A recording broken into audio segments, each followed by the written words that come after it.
चलो भाई, बिस्मिल्लाहिर्रहमानिर्रहीम। हम लोगों ने चैप्टर 1 कंप्लीट कर लिया था, ठीक है। पूरा हो गया था हमारा, इसमें आई थिंक सारे पॉइंट डिस्कस हो गए। ठीक है, let's move on to chapter 2। ठीक है। अच्छा, चैप्टर 2 काफी बड़ा है, ठीक है, तो we will be doing it in 2 classes. आज I will try to complete till here, but let's see कहाँ तक होता है, ठीक है। चलो, सबसे पहले हमारे सिलेबस का पॉइंट है 2.1, elements, compounds and mixtures. Describe the difference between elements, compounds and mixtures. मैंने क्या बताया था, जब डिस्क्रिप्शन की बात करें तो हमें उसके उसके बारे में व्हाट, हाउ, बाय सब पता होना चाहिए, ठीक है। बढ़ते हैं हम लोग आगे। सबसे पहले 2.1 स्टार्ट करते हैं। हमारे पास सबसे पहले डेफिनेशन आती है एलिमेंट की। एलिमेंट क्या होता है? An element is a pure substance made up of only one type of atom। मतलब क्या हुआ भाई इस बात का? मतलब ये हुआ कि हमारे पास अगर हम periodic टेबल देखें तो उस पे Cu एक एलिमेंट है, ठीक है, या एटम है, ठीक है। Ni निकेल एक एलिमेंट है, ठीक है। कोबाल्ट एक एलिमेंट है। अगर एक एलिमेंट से multiple, let's say see copper copper के मल्टीपल कॉपर साथ हैं, तो दिस इज एन एलिमेंट अगर वो सिंगल एटम से बना हुआ है, ठीक है। लाइक हमारे पास अगर हम कंपैरिजन के लिए लें H2O, ठीक है। H2O, इसमें क्या क्या हाइड्रोजन है और वाटर है, ठीक है। This is not an element. क्यों? क्योंकि इसके अंदर दो अलग डिफरेंट टाइप ऑफ एटम आ रहे हैं। लेकिन अगर मैं फॉर एग्जाम्पल बोलूं H2, सिर्फ H2 गैस, तो इसका मतलब क्या है? इसका मतलब है H और H। तो ये एक एलिमेंट होगा। क्यों? क्योंकि इसके अंदर one type of atom only is used, ठीक है। क्लियर है? आगे बढ़ते हैं। Elements can be represented by chemical symbols such as K for potassium और Na for sodium, ठीक है। ये Fe आयरन का सिंबल है, कोबाल्ट का सिंबल Co है, Cu कॉपर का सिंबल Cu है, जिंक का वो Zn है, ठीक है। आपको याद करने की जरूरत नहीं है, आपके पेपर में पेपर के आखिरी पेज पे पीरियोडिक टेबल देते हैं वो, ठीक है। तो आपको याद करने की जरूरत नहीं है, आपको पता चल जाएगा। एंड पूरा साल केमिस्ट्री पढ़ोगे तो ट्रस्ट में खुद ही पीरियोडिक टेबल की अच्छी खासी चीजें याद हो जाएंगी। ये कॉपर कहाँ है, सल्फर कहाँ है, जिंक कहाँ है, आयरन कहाँ है, Na कहाँ है, K कहाँ है, ठीक है। आराम से हो जाएगा। हमारे पास पीरियोडिक टेबल में ये पीरियोडिक टेबल है, ठीक है। इसमें ऑलमोस्ट 118 एलिमेंट्स ऐसे हैं जो कि एग्जिस्ट करते हैं, जो कि हमें पता है कि एग्जिस्ट करते हैं, ठीक है। बेसिकली अब मैं पीरियोडिक टेबल कैसे बना, ये सब कैसे बना, हम मैं पीरियोडिक टेबल का अलग से चैप्टर है उसमें पढ़ाऊंगा। लेकिन अभी बस समझो कि एक बंदा उठा, उसने बोला यार दुनिया में इतने सारे एलिमेंट्स हैं, हमें सबको एक जगह कर देना चाहिए। एंड देन उसने बोला चलो सारे एलिमेंट्स को एक जगह गैदर कर देते हैं। ऐसा कुछ भी नहीं है, बस मैं एग्जाम्पल के तौर पे दे रहा हूँ कि हमारे इस पीरियोडिक टेबल में जितने भी हमें दुनिया में एलिमेंट्स पता हैं, हमने वो सारे डाले हुए हैं, ठीक है। अब हमारे पास सबसे दुनिया में सबसे नोन बड़ा सब्सटेंस क्या है? वाटर का। वो कैसे बना है? हाइड्रोजन से और ऑक्सीजन से मिलकर है, ठीक है। हमारे पास घर में नमक जो इस्तेमाल होता है, उसके लिए कौन से दो एलिमेंट्स इस्तेमाल होता है? उसके लिए Na इस्तेमाल होता है, NCl इस्तेमाल होता है, ठीक है। तो बेसिकली दुनिया में जो भी जितनी भी चीजें हैं, सारी इन एलिमेंट्स को अलग अलग डिफरेंट मतलब डिफरेंट रेशियोज में यूज करके बनाई गई हैं, ठीक है। Everything is made up of elements and atoms, ठीक है। ना मूविंग ऑन।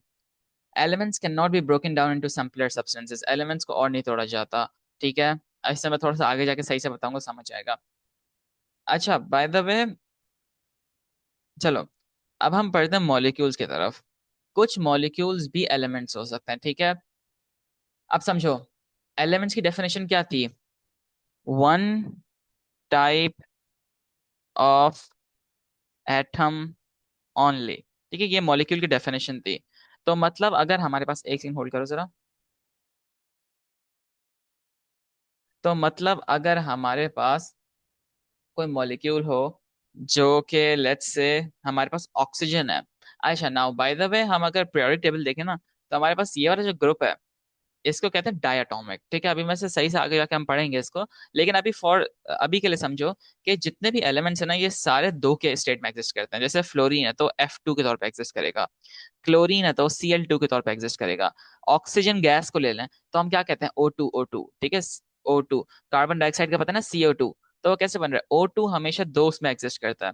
तो O2 is a molecule. Molecule क्या है बेसिकली? कि अगर कुछ एटम्स साथ कंबाइन हो जाएं, ठीक है, बॉन्ड बना लें वो आपस में कोई, तो मॉलिक्यूल बन जाता है, ठीक है। हमारे पास O2 है, हमारे पास Cl2 है, ठीक है। क्लोरीन हो गया, हमारे पास N2 है, नाइट्रोजन हो गया, ठीक है। आगे बढ़ते हैं।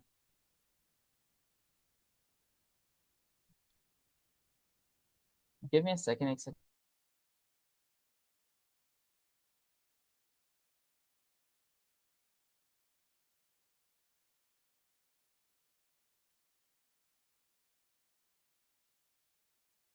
ठीक है, आई एम सॉरी। अच्छा, अब हमने मॉलिक्यूल्स को समझ लिया। मॉलिक्यूल क्या है? अगर हमारे पास दो एटम्स या मल्टीपल एटम्स साथ कंबाइन होके कुछ बना रहे हैं, ठीक है। जैसे फॉर एग्जांपल हमने H2O को देखा। H2O is a molecule. क्यों? क्योंकि दो हाइड्रोजन एक ऑक्सीजन मिलके वाटर बना रहे हैं, ठीक है। This is a molecule. Then we have ZnSO4 हो गया, H2SO4 हो गया, ठीक है। ये सारे मॉलिक्यूल्स में काउंट होते हैं, ठीक है। Now moving on to compounds. Compounds are substances formed when two or more different elements chemically combine. ये बात समझना जरूरी है। हमने यहाँ देखा ये जो मॉलिक्यूल्स थे, ये सिंगल कॉम्बिनेशन हुआ, ठीक है। मतलब सिर्फ ऑक्सीजन ऑक्सीजन का बॉन्ड था, क्लोरीन क्लोरीन का बॉन्ड था, ठीक है। नाइट्रोजन और नाइट्रोजन का बॉन्ड था, ठीक है। अब ये बीच में दो लाइनें तीन लाइनें क्या बना रहा हूँ, इन्हें अभी छोड़ दो आप। ठीक है, बस ये देखो कि यहाँ पे ऑक्सीजन और ऑक्सीजन, क्लोरीन और क्लोरीन, नाइट्रोजन और नाइट्रोजन साथ हैं, ठीक है। These are molecules. लेकिन कंपाउंड्स भी are molecules, compound are also molecules, ठीक है। समझो लेकिन कि कंपाउंड्स डिफरेंट एलिमेंट से बनते हैं, ठीक है। जैसे हमारे पास सबसे बड़ी एग्जांपल है H2O की, कि इसके अंदर ऑक्सीजन और हाइड्रोजन, ये H2O है, ठीक है। बेसिकली हमारे पास दो हाइड्रोजन है और एक ऑक्सीजन है, यानी दो डिफरेंट टाइप के एटम्स इस्तेमाल हो रहे हैं। एक हाइड्रोजन का एटम है और एक ऑक्सीजन का एटम है, ठीक है। समझ आ रही है? कुछ पूछना हो तो पूछते रहना, ठीक है।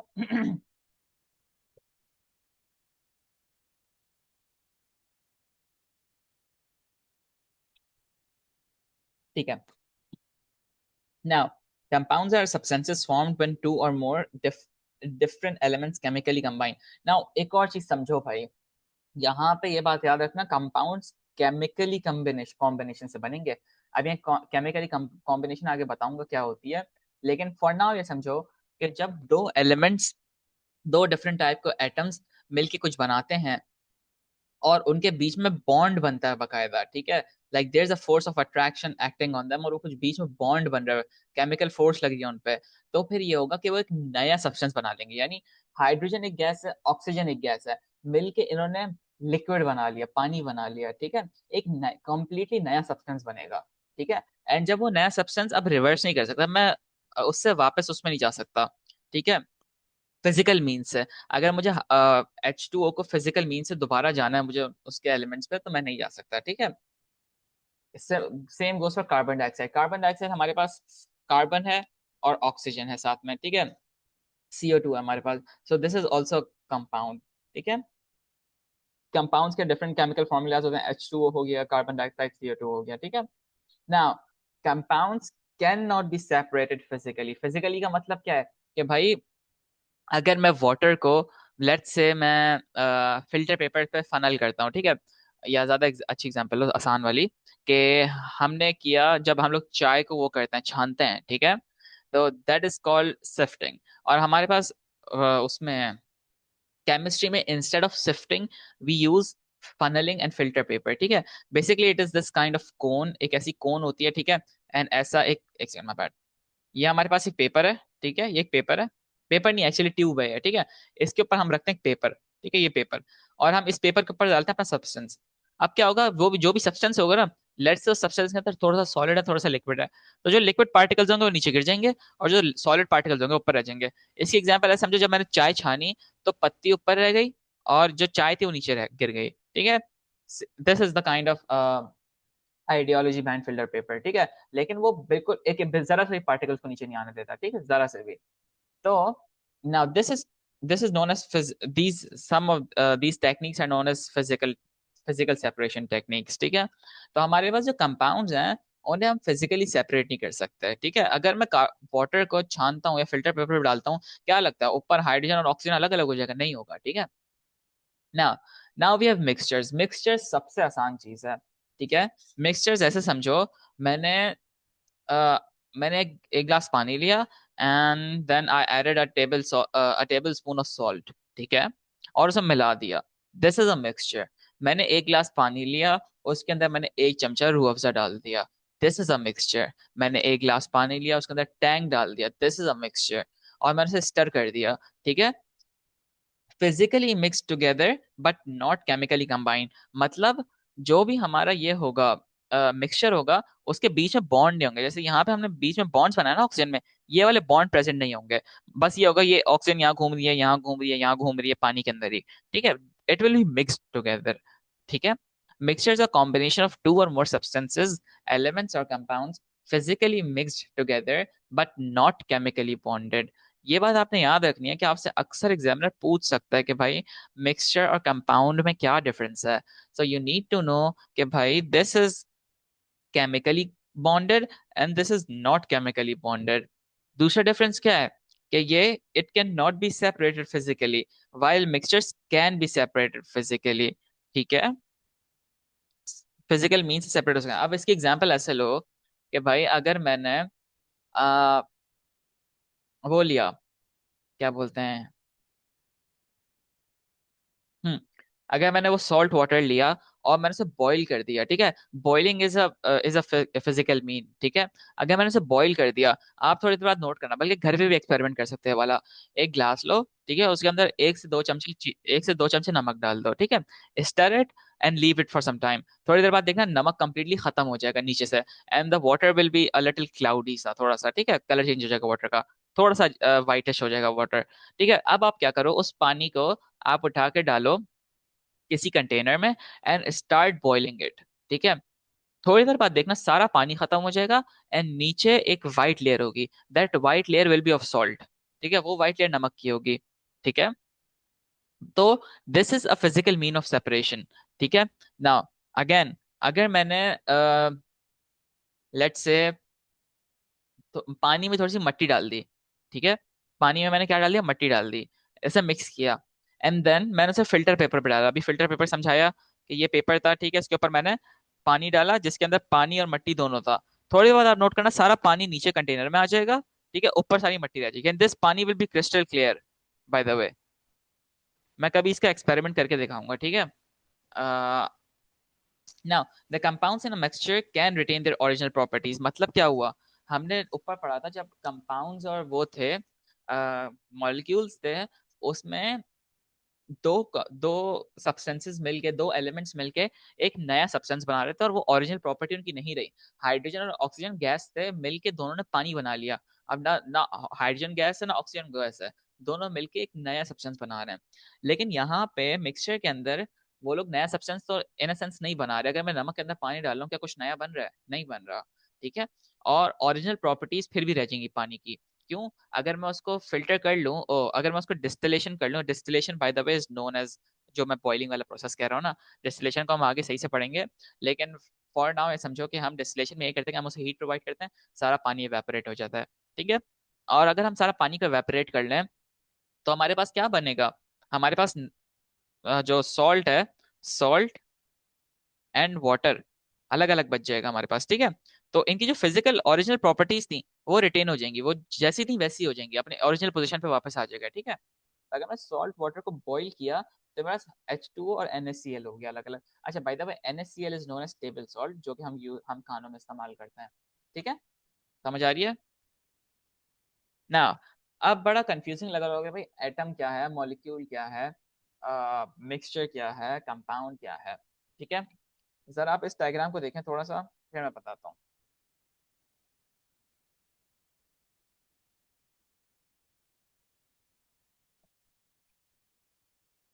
ठीक है। अगर हम देखें, ये जो पर्पल कलर है एक एटम का कलर है, ठीक है। एक सिंगल एटम अगर है, ठीक है, सिंगल एलिमेंट अगर एक जगह, यानी सिर्फ एक एटम है उसका, that is known as an atom, ठीक है। लेकिन अगर एक ही एटम के एक जैसे एटम, अगर दो एटम्स हमारे पास हैं एक जगह पे, ठीक है, एंड वो दो एटम कंबाइन है किसी अ, दो एटम से कंपाउंड बनाया हुआ है, ठीक है, तो मॉलिक्यूल बनाया हुआ है, माय बैड।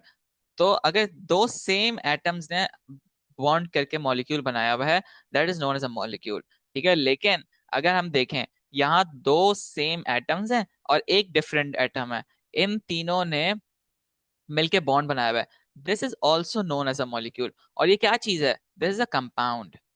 ठीक है, this is a compound. A compound can also be a molecule. ठीक है, दिस इज ऑल्सो मॉलिक्यूल। यहाँ पे चार डिफरेंट टाइप के एटम्स हैं, ये सारे अलग अलग कलर्स अलग अलग एटम्स को रिप्रेजेंट कर रहे हैं। ठीक है, तो ये एक अलग एटम है, ये एक अलग एटम है, ये एक अलग एटम है, दिस इज डिफरेंट एटम। ठीक है, सब ने मिलके बॉन्ड बनाया and this is also known as molecule. इसमें कोई मसला हो रहा है? पूछना तो मुझसे पूछो। ठीक है, अगर हमारे पास वन टाइप ऑफ एटम और हमारे पास वन टाइप ऑफ एटम के दो बॉन्ड्स बन रहे हैं, आपस में बीच में बॉन्ड बन रहा है, तो वो मॉलिक्यूल है। ठीक है, अगर हमारे पास डिफरेंट टाइप्स ऑफ एटम का बॉन्ड बन रहा है तो वो भी मॉलिक्यूल है। ठीक है, अगर एलिमेंट्स यानी अगर मैं लेट्स से क्लोरीन और क्लोरीन का बॉन्ड बना रहा हूँ या ऑक्सीजन और ऑक्सीजन का बॉन्ड बना रहा हूँ बीच में, that is known as a molecule. अगर मैं हाइड्रोजन और ऑक्सीजन का बॉन्ड बना रहा हूँ, that is known that is also known as a molecule। ठीक है, समझ आ रही है? A compound is a different type of molecule। It consists of atoms of different elements chemically bonded together। मतलब एक compound जो है वो भी एक molecule है। ठीक है, a compound is also a molecule, ये बात याद रखना, बल्कि इसका तो रट्टा मार लो।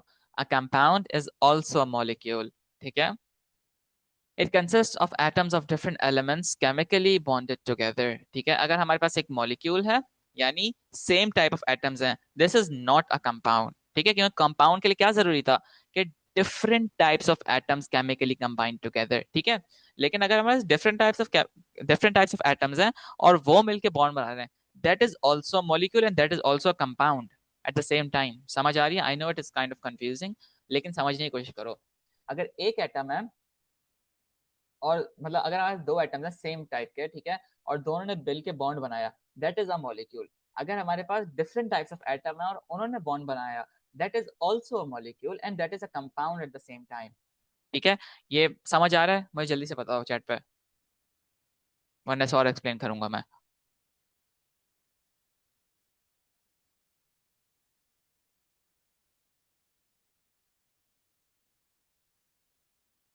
Guys stay active. समझ आ रहा है चैट में? मुझे जरा जल्दी से बताओ।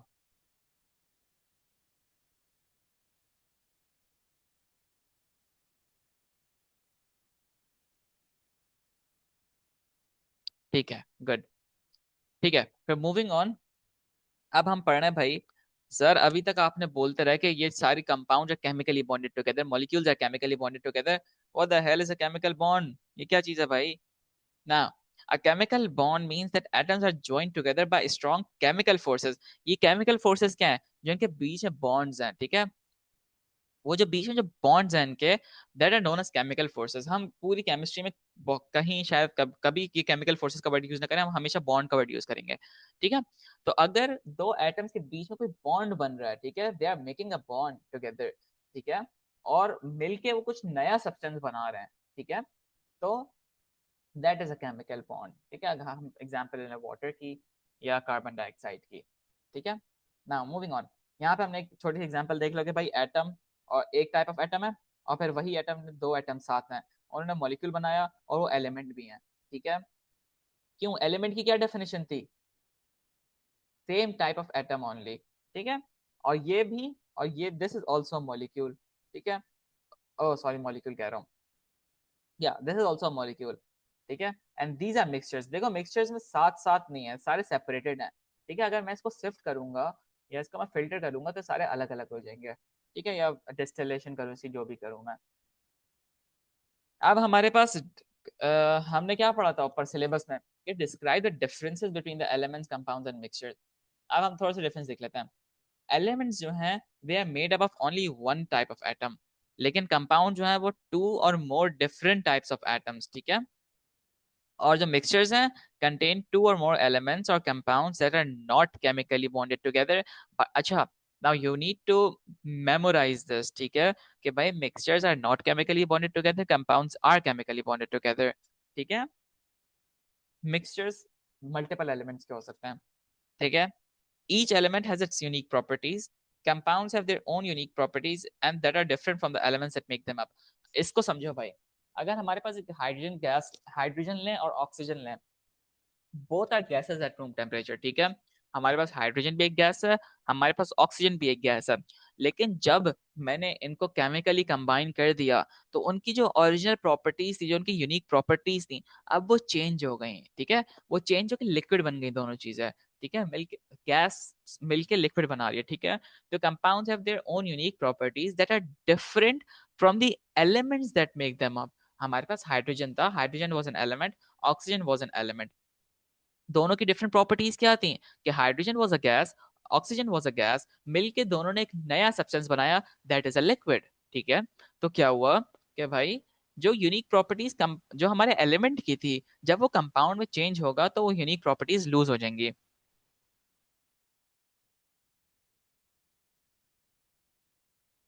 नहीं, देखो, देखो, समझो, ऊपर आओ। हमारे पास एटम जो है ना, हम थोड़ी सी एटम की मैं डेफिनेशन बताता हूँ, आगे लिखी है मैंने। ठीक है, एटम क्या है कि an atom is the smallest unit of matter that makes up everything around us. यानी हर चीज एटम से बनी है, छोटे छोटे छोटे छोटे डॉट्स। लेट्स इसे ऐसे समझो, ये एक एटम है, ये एक एटम है, ये एक एटम है,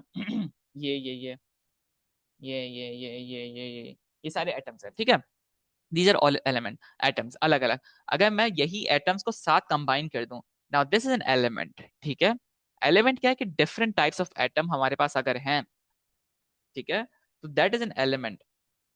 हम इस एग्जांपल पे आते हैं कि अगर ये लेट से मेरे पास ऑक्सीजन का एलिमेंट है और ये मेरे पास ये दो ऑक्सीजन साथ हैं, this is one atom and these two atoms chemically combine. ठीक है, and they make a molecule of O2। ठीक है, atoms and elements are kind of different.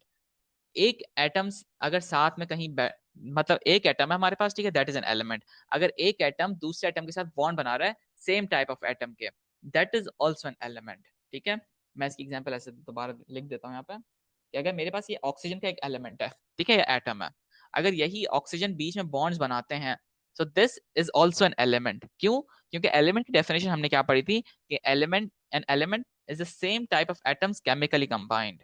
ठीक है, तो अगर हमारे पास जो O2 और Cl2 तुम बोल रही हो, वो ये है कि भाई जैसे ऑक्सीजन एक एटम था, ठीक है, उसने बॉन्ड बना लिया दूसरे एटम के साथ, ऑक्सीजन के साथ। Now this is an element and this is a molecule. ठीक है, elements like oxygen chlorine have atoms in them or molecules in them as you mentioned। हमारे पास ये जो नॉर्मल रूम टेम्परेचर पे एग्जिस्ट करते हैं ना, तो ऐसे बॉन्ड में एग्जिस्ट करते हैं। मतलब हमें सिर्फ ऑक्सीजन नहीं मिलेगी अगर हम कभी, ऑब्वियसली हम डायरेक्टली ऑक्सीजन को कैच तो कर सकते नहीं है, लेकिन अगर हम ऐसे ही देखें तो हमारे पास हमारे रूम में ऐसे, जैसे लेट्स से ये मेरा रूम है, ठीक है, ये मेरा रूम है और उस रूम में ऑक्सीजन घूम रही है, तो ऑक्सीजन ऐसे एग्जिस्ट करेगी, O2 O2 O2 O2। ये एग्जिस्ट ऐसे करती है। मेरे पास कहीं सिर्फ ऑक्सीजन, सिंगल ऑक्सीजन का एटम नहीं मिलेगा मुझे। ठीक है, हमेशा दो ऑक्सीजन का साथ में वो मिलेगा मुझे, कंपाउंड मिलेगा या मॉलिक्यूल मिलेगा हमारे पास। ठीक है, फिर हमने तीसरी प्रॉपर्टी क्या है या तीसरा डिफरेंस क्या है कि एलिमेंट जो है, it can not be broken down into simpler substances. Compounds can not be separated physically. Compounds can only be separated into elements chemically. ठीक है, अब मैं एग्जांपल देता हूँ इसकी। अगर मेरे पास दोबारा हम देखें H2O की, ठीक है, अगर मैं H2O को तोड़ना चाहता हूँ, तो और इसे अपने एलिमेंट्स में तोड़ना चाहता हूँ, तो इसके दो एलिमेंट्स क्या होंगे मुझे बताओ जरा जल्दी से। माहीन, मुझे तुम बताओ कि इसके H2O के दो अलग अलग एलिमेंट्स क्या हैं।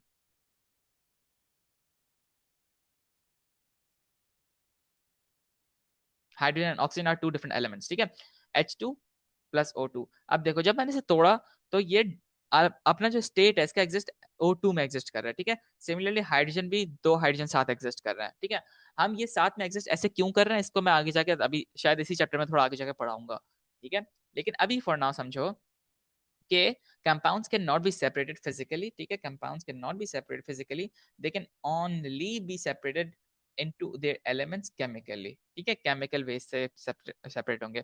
और mixtures obviously can be separated physically, आप उसे बॉईल करो, आप उसे छान लो, आपका मिक्सचर अलग अलग हो जाएगा। ठीक है, नाउ मूविंग ऑन, हमारा सेकंड चैप्टर हो रहा है। हमने फर्स्ट पॉइंट कवर कर लिया कि describe the differences between elements, compounds and mixture, ये हमारा कवर हो गया। ठीक है, अब हम आगे बढ़ते हैं।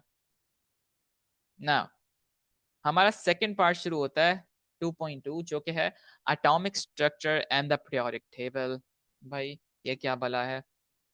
अब तक मैं एटम एटम एटम एटम कर रहा था। एटम क्या चीज है भाई?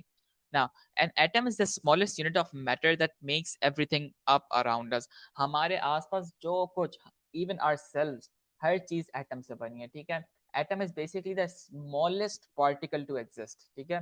उससे छोटा कुछ एग्जिस्ट नहीं करता हमारे पास।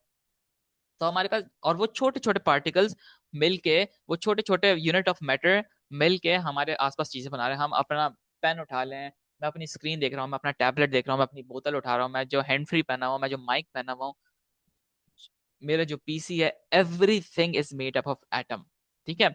और एटम्स क्या आते हैं, अब जैसे hydrogen is an atom and oxygen is an atom, ठीक है। Chlorine is an atom, sodium is an atom, potassium is an atom, ठीक है।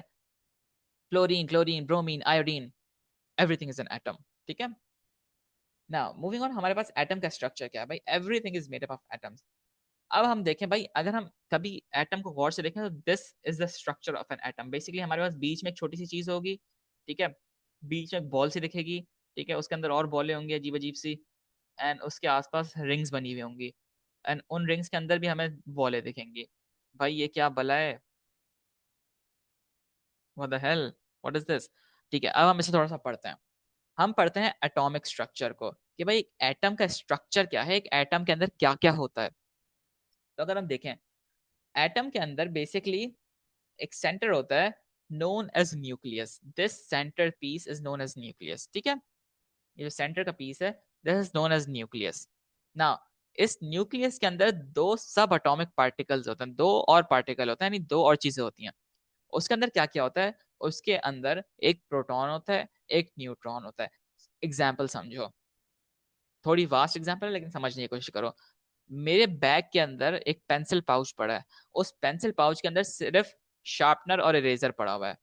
अब समझो, जो मेरा पेंसिल पाउच है, दैट इज अ न्यूक्लियस, और उसके अंदर जो रबर और शार्पनर पड़ा हुआ है, that is a proton and a neutron, ठीक है।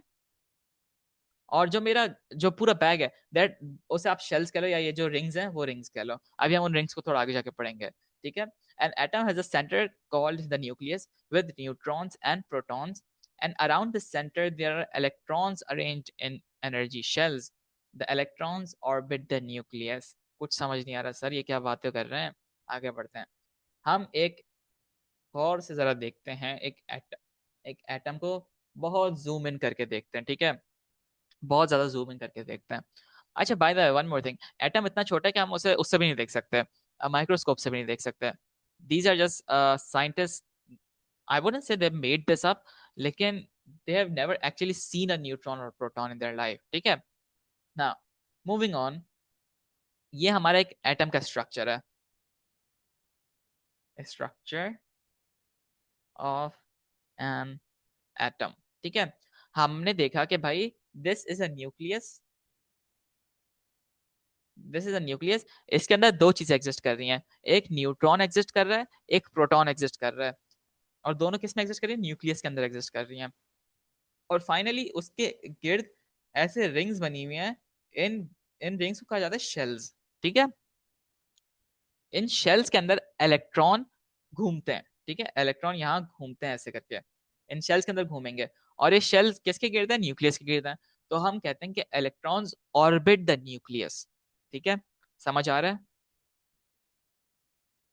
कुछ पूछना हो ना, अपना माइक खोल के पूछ लेना, मसला नहीं है, ठीक है। तो अब हमने देखा कि भाई ये न्यूक्लियस था, न्यूक्लियस के अंदर हमें एक प्रोटॉन दिख रहा है, एक न्यूट्रॉन दिख रहा है। This is a neutron, this is a proton. और फिर उसके इर्द गिर्द हमारे पास एक इलेक्ट्रॉन घूम रहा है, ठीक है। ये हमारे पास एक, अगर हम एटम को बहुत ज्यादा अंदर जाके देखें एटम के, तो हमें ये दिखता है कि भाई एक न्यूट्रॉन, मतलब कुछ पार्टिकल्स न्यूट्रॉन है, कुछ पार्टिकल्स प्रोटॉन है, दोनों मिलके न्यूक्लियस बना रहे हैं। और उनके इर्द, न्यूक्लियस के इर्द गिर्द इलेक्ट्रॉन घूम रहा है, ठीक है। मूविंग ऑन, हमारे पास अब आते हैं सब एटॉमिक पार्टिकल्स के। एक एटम के सब एटॉमिक पार्टिकल्स क्या हैं। एटम के तीन सब एटॉमिक पार्टिकल्स हैं, यानी मैंने क्या बोला, अभी हमने पढ़ा कि ऊपर एक एटम के अंदर हमें क्या क्या दिखा, इलेक्ट्रॉन दिखा, न्यूट्रॉन दिखा, प्रोटॉन दिखा। तो ये इसके मतलब, इस एटम को, ये एटम भी किन चीजों से बना है, दैट इज नोन एज सब एटॉमिक पार्टिकल्स, ठीक है। तो हमारे पास तीन चीजें हैं, प्रोटॉन है, न्यूट्रॉन है, इलेक्ट्रॉन है, ठीक है। हम इन तीन चीजों को गौर से पढ़ते हैं। अब सबसे पहले देखो, यहाँ पे जो ये चीज थी, ठीक है, दिस इज द न्यूक्लियस, ठीक है। इस न्यूक्लियस के अंदर हमें न्यूट्रॉन मिला और प्रोटॉन मिला, and this nucleus itself is known, जो ये शेल है जिसके अंदर ये सामान एग्जिस्ट कर रहा है, यानी जो हमारा पेंसिल बॉक्स है, ठीक है, जो हमारा पाउच है, वो पाउच न्यूक्लियस है। उसके अंदर जो हमारे पास रबर और इरेजर है, और रबर और शॉर्पनर है, वो न्यूट्रॉन प्रोटॉन है, ठीक है, इसे ऐसा समझो। आगे बढ़ो। नाउ न्यूक्लियस के अंदर क्या क्या है, प्रोटॉन और न्यूट्रॉन, ठीक है। और हमारे पास, अरे यार,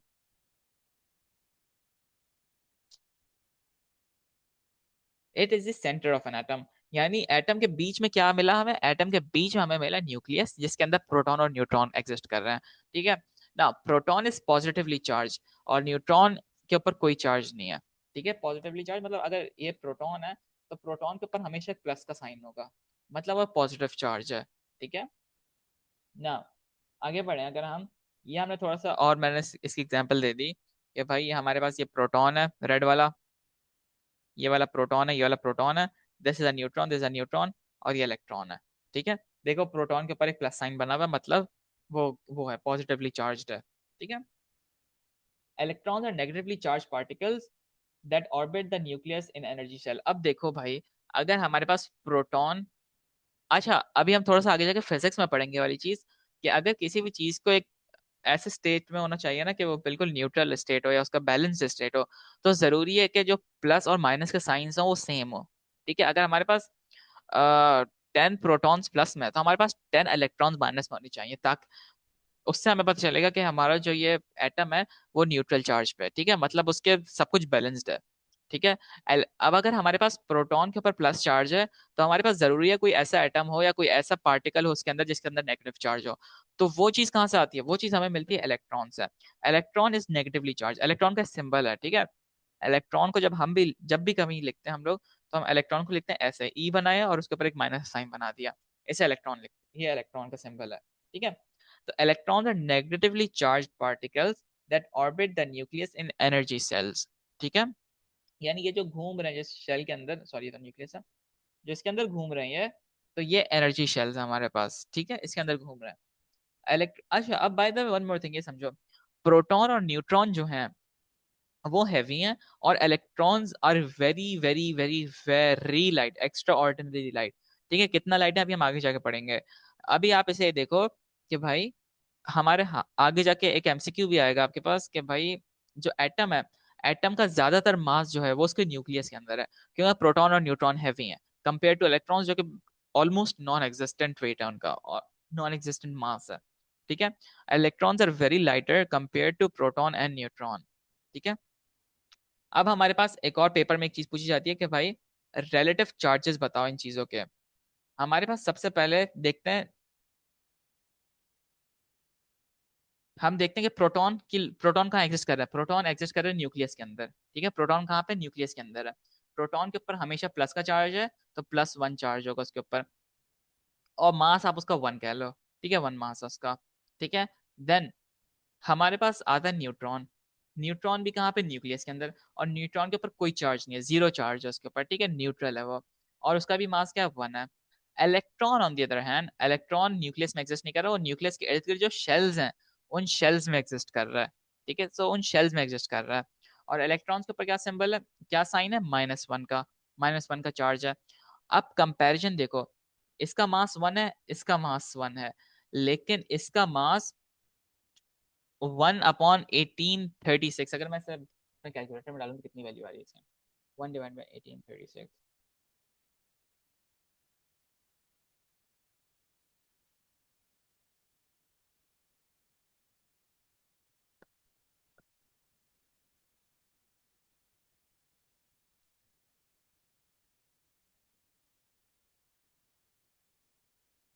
इतना कम मास है इसका। इनका मास 1 है, और इसका मास है 0.000054 मास है इसका, ठीक है। आपको ये नंबर याद करने की जरूरत नहीं है, आप 1/118 लिखो, या लिख दो जीरो या नेग्लिजिबल, दोनों एक्सेप्टेड है पेपर में, ठीक है। मैं हमेशा जीरो लिखता हूँ, क्योंकि अब कौन याद करे इतना बड़ा नंबर, 1/1836, मैं भूल जाता हूँ हमेशा, तो हमेशा हम लिखते हैं जीरो और नेग्लिजिबल, ठीक है। जीरो लिखना जरूरी है, सिर्फ नेग्लिजिबल मत लिखना, ठीक है, अगर कभी, अच्छा भाई, तो ये टेबल पेपर में आएगा, तो आपका टेबल याद होना चाहिए। आप ये याद कर लो, ऐसा नहीं है कि याद नहीं करो। ये याद रखना, अगर कभी कभी आपके पास ऑप्शन हो तो आप जीरो लिख सकते हो, लेकिन you need to memorize this table कि भाई प्रोटॉन कहाँ एग्जिस्ट कर रहा है, न्यूट्रॉन कहाँ एग्जिस्ट कर रहा है, उसके ऊपर चार्ज क्या, प्रोटॉन के ऊपर उसका मास क्या है। ठीक है, बस जरा जल्दी जल्दी देखो। प्रोटॉन न्यूक्लियस में, ठीक है, प्रोटॉन के ऊपर प्लस चार्ज है, प्रोटॉन का मास 1 है। न्यूट्रॉन न्यूक्लियस में, चार्ज क्या उसका 0 चार्ज है, मास क्या है 1 चार्ज है। इलेक्ट्रॉन शेल्स के अंदर है, चार्ज क्या उसका नेगेटिव चार्ज है, और उसका मास क्या है 0 और नेग्लिजिबल। ठीक है, अच्छा भाई, यहाँ तक तो हमारा कवर हो गया। आगे बढ़ते हैं। अब हमारे पास एक चीज आ रही है भाई, प्रोटॉन नंबर, ये क्या वाला है भाई, देखते हैं। चलो, प्रोटॉन नंबर का भी, proton number is also known as atomic number. ठीक है, अब हमारे पास एक एलिमेंट के अंदर ऑब्वियसली सिर्फ एक प्रोटॉन नहीं होता, एक एटम के अंदर सिर्फ एक प्रोटॉन नहीं होता, एक एटम के अंदर 2 3 4 5 6 7 8 बहुत सारे प्रोटॉन्स हो सकते हैं। ठीक है, तो जित कितने प्रोटॉन्स है एक एटम के अंदर, वो प्रोटॉन नंबर के नाम से जाना जाता है, और एटॉमिक नंबर के नाम से भी जाना जाता है। ठीक है, अगर मैं एग्जांपल लूं इसकी, अपना कार्बन की, ठीक है, कार्बन की एग्जांपल लूं, कार्बन की एग्जांपल लेता हूँ। कार्बन के अंदर 6 प्रोटॉन है, तो ये जो 6 प्रोटॉन कार्बन के अंदर है, ये इसका एटॉमिक नंबर है, प्रोटॉन नंबर है। ठीक है, अगर मैं एग्जांपल लूं ऑक्सीजन की, ठीक है, तो ऑक्सीजन के अंदर 8 प्रोटॉन है। ठीक है, अगर मैं एग्जांपल लूं बोरॉन की, तो बोरॉन के अंदर 5 प्रोटॉन्स हैं। ठीक है, तो ये जो प्रोटॉन जितने हैं एक एटम के अंदर, वो क्या है, this is known as atomic number. ठीक है, the number of proton will always be equal to the number of electrons in a neutral atom. अब ये बात समझो, अगर हमारे पास कोई चीज है जिसके अंदर नेगेटिव चार्ज ज्यादा है और पॉजिटिव चार्ज कम है, तो हम कहते हैं दैट इज नेगेटिवली चार्ज। ठीक है, या अगर किसी के अंदर पॉजिटिव चार्ज ज्यादा है और नेगेटिव चार्ज कम है, तो हम बोलते हैं so that is positively charge. अगर हमारे पास एक एटम न्यूट्रल हो, तो जरूरी है कि हम कहें कि वो, उसके अंदर पॉजिटिव चार्ज और नेगेटिव चार्ज इक्वल हो। अगर हमारे पास, अगर अब हमने क्या पढ़ा, प्रोटॉन पॉजिटिव चार्ज था, ठीक है, तो अगर हमारे पास 4 प्रोटॉन पॉजिटिवली चार्ज हैं, तो और हमें वो एटम वो चाहिए उसमें न्यूट्रल स्टेट में चाहिए, तो जरूरी है हमारे पास 4 इलेक्ट्रॉन भी मौजूद हों, ताकि प्लस माइनस बैलेंस आउट हो जाए। ये प्लस माइनस बैलेंस आउट करने के लिए जरूरी है कि अगर हमारे पास 4 इलेक्ट्रॉन्स है तो 4 प्रोटॉन्स हों। क्यों? क्योंकि हर प्रोटॉन पे प्लस का चार्ज है।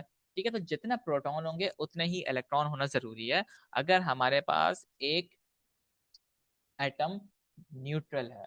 ठीक है, समझ आ रही है? The number of proton will always be equal to the number of electrons in a neutral atom. ठीक है, अब अब देखो, अब जो प्रोटॉन नंबर है ना, अगर किसी एक एटम के अंदर 6 प्रोटॉन है, तो वो एटम कार्बन का ही होगा, किसी और का नहीं हो सकता। ठीक है, जरूरी है जो प्रोटॉन नंबर है वो हर एटम का यूनिक होगा। हम देखो जरा सा गौर से, ये मेरे पास जरा एक मैंने पीरियोडिक टेबल खोली, हम इसे बोरॉन को देखें। बोरॉन का जो एटम नंबर है, एटॉमिक नंबर है 5 है। ठीक है, आप पूरी पीरियोडिक टेबल छान लो, आपको कोई और एटम नहीं मिलेगा जिसका एटॉमिक नंबर 5 हो। ठीक है, सिमिलरली कार्बन का एटॉमिक नंबर 6 है, आपको पूरे पीरियोडिक टेबल में कोई और एलिमेंट नहीं मिलेगा, कोई और एटम नहीं मिलेगा जिसका जो वो हो, आपका क्या बोलते हैं, प्रोटॉन नंबर हो वो 6 हो। ठीक है, तो हर एटम का जो प्रोटॉन या एटॉमिक नंबर है वो 100% सेम, वो उसके लिए यूनिक है, वो किसी और का नहीं होगा। ठीक है, वो सिर्फ उसी का है। अगर मैं बोलता हूँ कि भाई यार मेरे पास एक एटम है, ठीक है, और उस एटम का एटॉमिक नंबर 8 है, बताओ वो कौन सा एटम है। मैं पीरियोडिक टेबल में देखूंगा भाई 8 किसका एटॉमिक नंबर है, 8 एटॉमिक नंबर है ऑक्सीजन का, तो मैं बोलूंगा हाँ भाई ऑक्सीजन का है। ठीक है, तो एटॉमिक नंबर से हम एटम को आइडेंटिफाई करते हैं। ठीक है, अब देखो हर किसी का एटॉमिक नंबर उसके टॉप पर है। ठीक है, अब एक काम करो जरा जल्दी से, ये क्लियर दिख रही है ना, मुझे बताओ कि 73 किसका कौन सा एटम है जिसका प्रोटॉन नंबर 73 हो, मुझे इस प्रोडक्ट टेबल में ढूंढ के दिखाओ।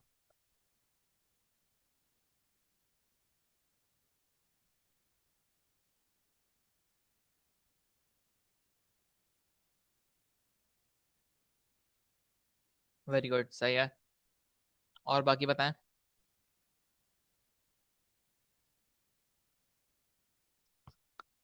वेरी गुड, ठीक है। अब देखो हर किसी का प्रोटॉन नंबर बिल्कुल डिफरेंट है। अगर मैं बोलता हूँ फोर किसका है, तो फोर बेरिलियम का है, इसका फोर है, ठीक है। हर किसी का प्रोटॉन नंबर डिफरेंट होगा बिल्कुल, ठीक है, वो उसके लिए यूनिक होगा। The atomic number is unique for every atom and the periodic table is arranged in increasing order of proton number। ये बड़े मजे की बात आ गई। अब गौर से इस पे देखो, हमारे पास हाइड्रोजन का अटोमिक नंबर 1 है, फिर हमारे पास हीलियम का अटोमिक नंबर 2 है, फिर हमारे पास लिथियम का अटोमिक नंबर 3 है, फिर हमारे पास बेरिलियम का अटोमिक नंबर 4 है, फिर बोरॉन का 5, कार्बन का 6, नाइट्रोजन का 7, ऑक्सीजन का 8, फ्लोरीन का 9, नियॉन का 10। तो देखो सबके जो अटोमिक नंबर्स हैं, जो हमारे पास पीरियोडिक टेबल है, वो अरेंज इस ऑर्डर में हुई है कि इंक्रीजिंग इंक्रीजिंग अटोमिक नंबर, ठीक है। गौर से देखो, अगर मैं बोलता हूँ 31 कहाँ पे, तो मुझे इसमें ढूंढना नहीं पड़ेगा 31 कहाँ पे। मैं देखूंगा 21 की रोज ये चल रही है, 21 यहाँ पे ये 31 है भाई, ये रहा गैलीलियम जो भी है, ठीक है, गैलियम। तो हमारे पास जो पीरियोडिक टेबल अरेंज हुई हुई है, वो increasing order of proton number में, ठीक है। यानी एक के बाद एक है, इसका एक है, इसका दो है, इसका तीन है, इसका चार है, बोरॉन का पांच है, कार्बन का सिक्स है, नाइट्रोजन का सेवन है, ऑक्सीजन का एट है, फ्लोरीन का नाइन है, नियॉन का टेन है, सोडियम का 11 है, मैग्नीशियम का 12 है, ठीक है, एल्यूमिनियम का 13 है, सिलिकॉन का 14 है, फॉस्फोरस का 15 है, सल्फर का 16 है, क्लोरीन का 17 है, आर्गन का 18 है, ठीक है। तो आप ये देखो सबका एक लाइन में चल रहा है, ठीक है, इंक्रीजिंग ऑर्डर चल रहा है।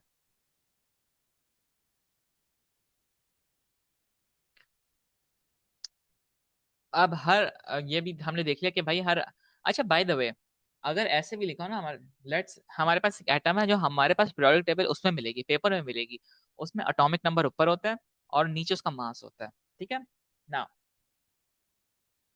देखो, अगर हमारे पास कभी कभी ऐसे भी हो सकता है 14 और 7 लिखा हो, तो बस ये बात याद रखना कि जो छोटा वाला नंबर होगा, the smaller number is always the number of proton, ठीक है। समझ आ रही है? जो छोटा वाला नंबर होगा हमेशा वो आपका प्रोटॉन नंबर होगा। अगर मैं क्लोरीन की एग्जांपल लूं, क्लोरीन का सिंबल होता है ये Cl, और यहाँ तो 35.5, और यहाँ तो 7। अब मुझे बताओ उसका प्रोटॉन नंबर क्या है, सॉरी 17, मुझे बताओ उसका प्रोटॉन नंबर क्या है, 35.5 या 17?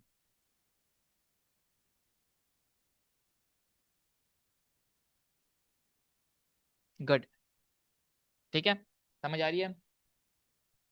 अगर हम एग्जांपल लें सल्फर की, ठीक है, सल्फर, तो उसका जो वो है 32 इसका मास होता है, और इसका ये 16 क्या है, 16 इसका प्रोटॉन नंबर है, ठीक है, समझ आ रही है। 16 ही है ना, I think, I am pretty sure 16 है, चेक करने दो मुझे। हाँ, 16 और 32 इसका वो है, ठीक है। चलो आगे बढ़ते हैं। अच्छा भाई, ये ऊपर वाला नंबर तो हमारे पास एटॉमिक नंबर था, छोटा वाला नंबर था एटॉमिक नंबर था। दूसरा नंबर क्या है भाई? अब मास नंबर हमारे पास है न्यूक्लियॉन नंबर। अब मुझे बताओ जरा जल्दी से, न्यूक्लियॉन के अंदर क्या क्या होता है? न्यूक्लियॉन के दो सब एटॉमिक पार्टिकल्स है, जरा जल्दी से बताओ क्या क्या था।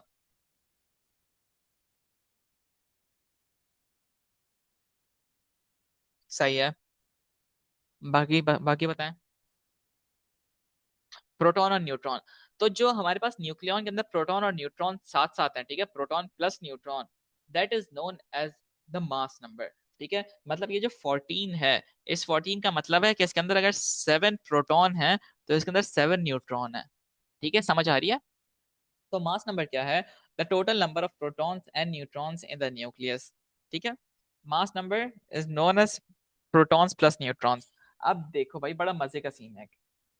आपसे एग्जामिनर पूछ सकता है, आपको एक सिंबल देगा और पूछेगा बताओ कि इसमें कितने न्यूट्रॉन है या कितने न्यूक्लियॉन है, इसका इसका न्यूक्लियॉन क्या है, इसका प्रोटॉन ढूंढो, इसका न्यूट्रॉन ढूंढो। भाई ये क्या करें, कैसे होगा ये? अब देखो, अगर मैं बोलता हूँ मेरे पास सल्फर की एग्जांपल है 32 और 16 है, ठीक है, और मैं बोलता हूँ इसका न्यूक्लियॉन नंबर क्या है, मुझे जरा जल्दी से बताओ।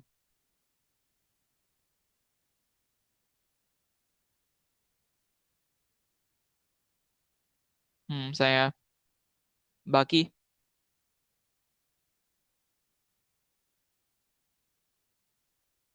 जो न्यूक्लियर नंबर तो मास नंबर होता है आपका, ठीक है।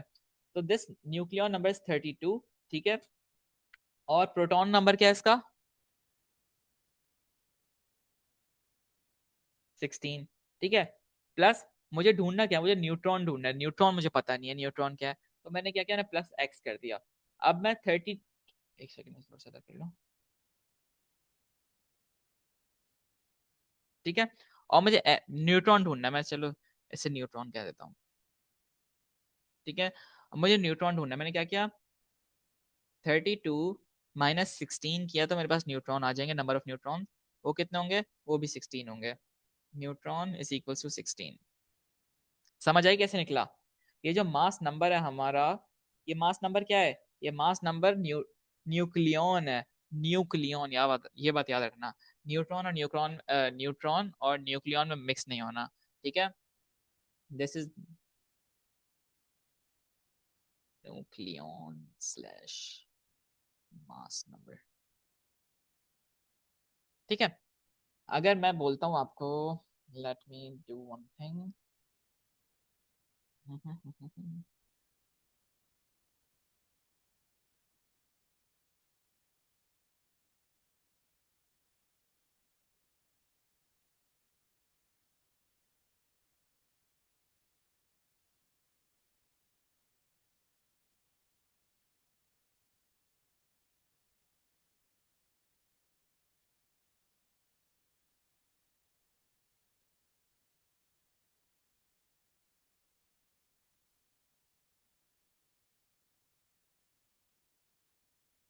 मुझे जरा जल्दी से आयरन यानी Fe का नंबर ऑफ न्यूट्रॉन बताओ कितने हैं? ठीक है, न्यूट्रॉन, ठीक है। कोबाल्ट के नंबर ऑफ न्यूट्रॉन्स बताओ, निकेल के नंबर ऑफ न्यूट्रॉन्स बताओ, और कॉपर के नंबर ऑफ न्यूट्रॉन्स बताओ जरा जल्दी से।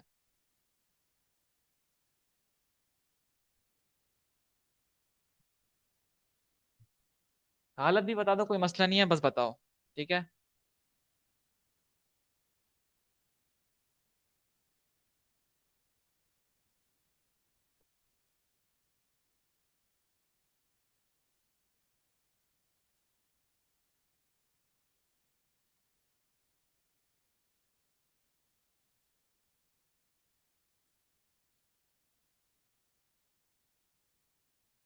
Take your time, I am waiting, ठीक है। 12:53 हो रहे हैं, 55 तक का टाइम है।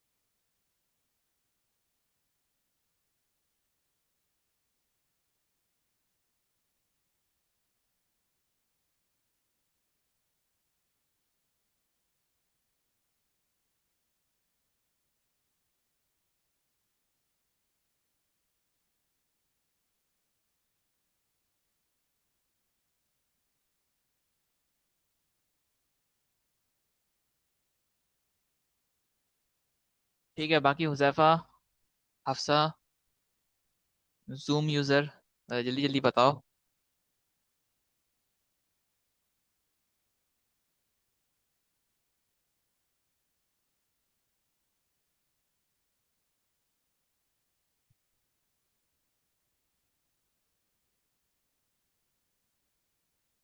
एक मिनट और है, फिर मैं बताता हूँ। गलत बताओ सही बताओ, कोई मसला नहीं है।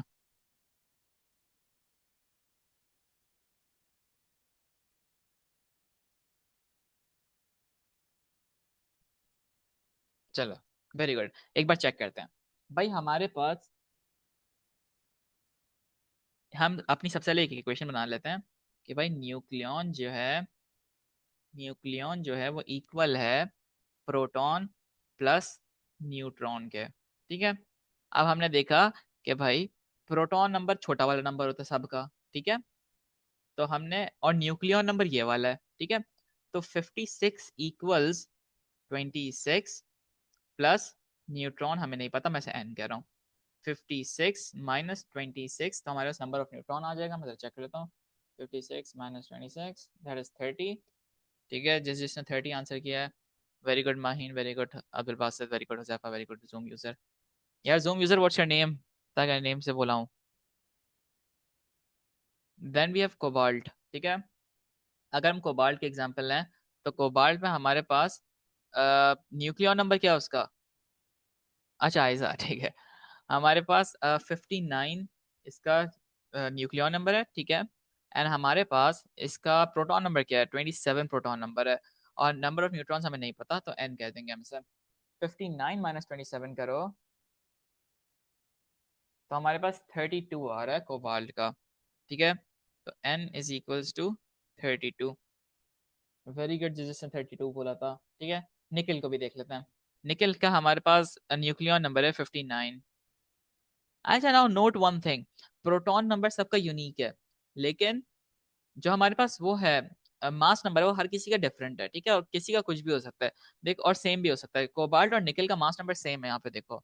ठीक है, तो हमारे पास मास नंबर जो है वो सेम आ रहा है।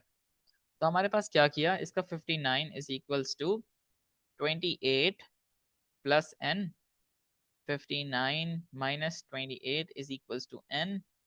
एन की वैल्यू क्या आ रही है? 59 माइनस 28, 31 वैल्यू आ रही है। ठीक है, वेरी गुड, जिसने 31 आंसर दिया था। ठीक है, फाइनली कॉपर को हम देख लेते हैं। तो 64 minus 29 is equals to N. 64 minus 29 करो, तो हमारे पास आ गया 35। ठीक है, वेरी गुड, सबने सही आंसर दिया बिल्कुल। ठीक है, समझ आ गया कैसे हुआ? बहुत बच्चे वाला कॉन्सेप्ट है, लेकिन एक बात याद रखना, दिमाग का स्क्रू लूज करो, दिमाग का ढक्कन खोलो, ये बात बैठाओ और दिमाग बंद करो कि हमारे पास न्यूक्लियन के अंदर न्यूट्रॉन है। I use to get confuse a lot in this. ठीक है, बल्कि यूज टू क्या, अभी भी कंफ्यूज हो जाता हूँ मैं कभी कभी, कि न्यूट्रॉन और न्यूक्लियन को मिक्स कर देता हूँ मैं। याद रखना कि न्यूक्लियन के अंदर न्यूट्रॉन है। ठीक है, कभी मिक्स नहीं करना। एग्जामिनर आपको इस एग्जैक्टली यही वाली बात पिंच करेगा वो, कि न्यूट्रॉन और न्यूक्लियन को ऐसे वो बोलेगा कि आप भूल जाओगे क्या चीज क्या है। ठीक है, आगे बढ़ते हैं।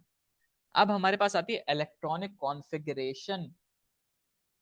हम देखते हैं, हमने देखा एटम। ठीक है, ये एटम हमने देखा इसके इर्द गिर्द इलेक्ट्रॉन्स घूम रहे हैं। लेकिन ये इलेक्ट्रॉन्स ऐसे ही नहीं घूम रहे, ये एक ऑर्डर में घूम रहे हैं। ठीक है, ऑर्डर कैसे में घूम रहे हैं, कि भाई हमारे पास हमेशा ये इलेक्ट्रॉन्स किस में घूम रहे हैं? शेल्स के अंदर घूम रहे हैं। Arrangement of electrons in the shell around the nucleus of an atom, यानी एक शेल में कितने इलेक्ट्रॉन्स हैं, यानी एक शेल के अंदर कितने इलेक्ट्रॉन्स आ सकते हैं। अब मुझे बताओ कि अगर मैंने बात की कॉपर की, कॉपर के अंदर प्रोटॉन 29 है, मुझे बताओ इलेक्ट्रॉन कितने होंगे?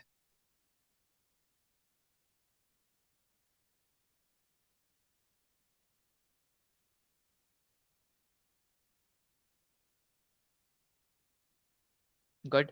ठीक है, क्यों? क्योंकि प्रोटॉन और न्यूट्रॉन नंबर, प्रोटॉन और इलेक्ट्रॉन नंबर सेम होता है अगर हमारे पास न्यूट्रल एटम है। तो हम अगर इसका प्रोटॉन नंबर 29 है, तो इलेक्ट्रॉन नंबर भी 29 होगा इसका। ठीक है, तो क्या हुआ कि भाई अगर इलेक्ट्रॉन नंबर 29 है हमारे पास, तो मुझे बताओ कि ये कॉपर का वो है एटम, और इसके इर्द गिर्द जो शेल है, इस एक शेल के अंदर 29 एटम होंगे, यानी इलेक्ट्रॉन होंगे 1 2 3 4 5 6 7 8 9 10। क्या ऐसा होगा? ऐसा नहीं होगा। ठीक है, होता क्या है कि अगर हमारे पास ये कॉपर का एटम है, ठीक है, तो इसके जो इर्द गिर्द शेल होंगे, पहले शेल में हमेशा 2 इलेक्ट्रॉन आते हैं। ठीक है, हमेशा 2 इलेक्ट्रॉन आते हैं। दूसरे शेल में फिर 8 इलेक्ट्रॉन आते हैं।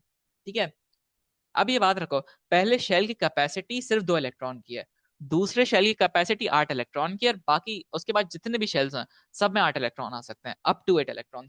यानी अगर इसमें 8 है, 1 2 3 4 5 6 7 8, ये कितने हो गए? 10 इलेक्ट्रॉन हो गए। ठीक है, फिर ये कितने हो गए?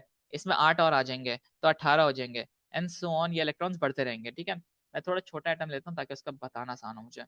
मैं लेता हूँ, लेट्स से बोरॉन ले लेता हूँ, बोरॉन। ठीक है, बोरॉन में जरा जल्दी से बताओ इलेक्ट्रॉन्स कितने होंगे? ये वाला बोरॉन है।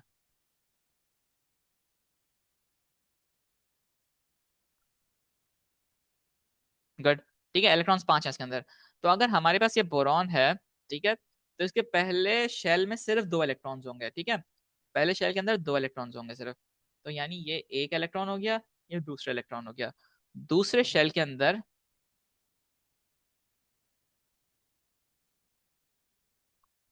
दूसरे शेल के अंदर 8 इलेक्ट्रॉन आ सकते हैं। ठीक है, अब ये बात याद रखो, 8 इलेक्ट्रॉन होना जरूरी नहीं है, आ सकते हैं 8 इलेक्ट्रॉन्स हैं। तो यानी अब हमारे पास इसके टोटल इलेक्ट्रॉन ही 5 हैं। 2 इलेक्ट्रॉन पहले में आ गए, तो दूसरे शेल में कितने इलेक्ट्रॉन्स आएंगे मुझे बताओ।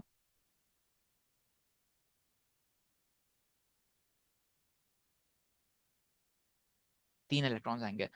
अब इलेक्ट्रॉन ऐसे पेयर में एग्जिस्ट करते हैं, ठीक है, 2 इलेक्ट्रॉन यहाँ हो गए, एक एक इलेक्ट्रॉन यहाँ हो गया, तो 3 इलेक्ट्रॉन यहाँ आ गए। ठीक है, अगर हम एग्जाम्पल लें ऑक्सीजन की, ठीक है, हाँ ऑक्सीजन की एग्जाम्पल लें अगर हम, तो ऑक्सीजन, मैंने यहाँ ऑक्सीजन का सिंबल किया।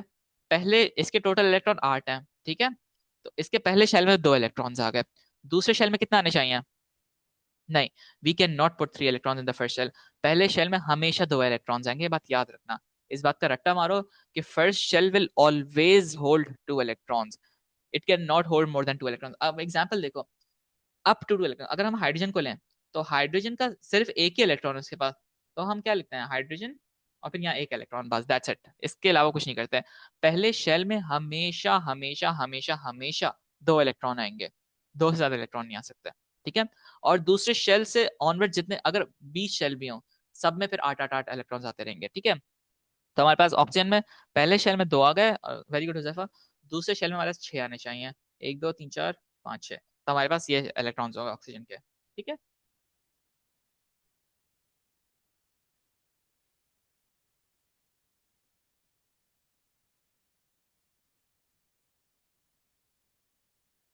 ठीक है, फर्स्ट शेल में हमेशा 2 इलेक्ट्रॉन्स आ रहे हैं, दूसरे शेल में 8, तीसरे शेल में 8, फिर हमारे पास जितने भी शेल हो, चाहे वो 20वां शेल हो, 20th शेल हो, उसमें भी 8 इलेक्ट्रॉन्स आएंगे।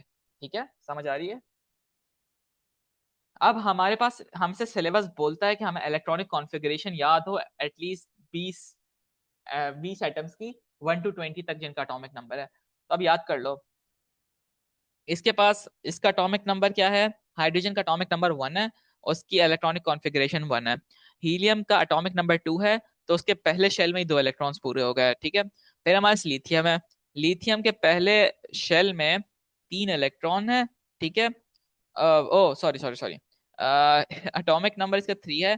ठीक है, तो इसकी जो इलेक्ट्रॉनिक कॉन्फ़िगरेशन होगी, पहले शेल में कितने आएंगे? पहले शेल में 2 इलेक्ट्रॉन आ गए, दूसरे शेल में एक इलेक्ट्रॉन आएगा। ठीक है, बेरिलियम, बेरिलियम का एटॉमिक नंबर 4 है। ठीक है, और उसकी जो इलेक्ट्रॉनिक कॉन्फ़िगरेशन है, पहले शेल में 2 इलेक्ट्रॉन्स आ गए, दूसरे शेल में 2 इलेक्ट्रॉन्स आ गए। बोरॉन का एटॉमिक नंबर 5 है, तो पहले शेल में 2 इलेक्ट्रॉन्स आ गए और दूसरे शेल में 3 इलेक्ट्रॉन्स आ गए।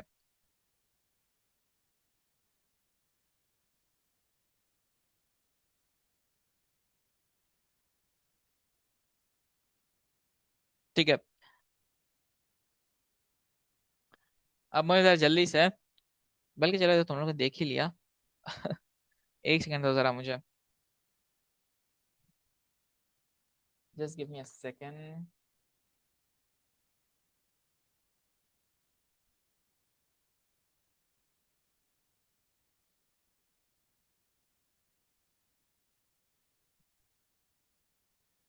मुझे जरा जल्दी से एल्यूमिनियम,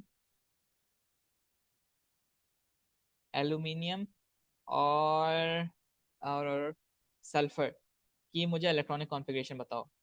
ये सल्फर है, ये एल्यूमिनियम है, बताओ इलेक्ट्रॉनिक कॉन्फ़िगरेशन क्या होगी इसकी। पहले शेल में कितने इलेक्ट्रॉन होंगे, दूसरे शेल में कितने इलेक्ट्रॉन्स होंगे, तीसरे शेल अगर है तो उसमें कितने इलेक्ट्रॉन्स होंगे?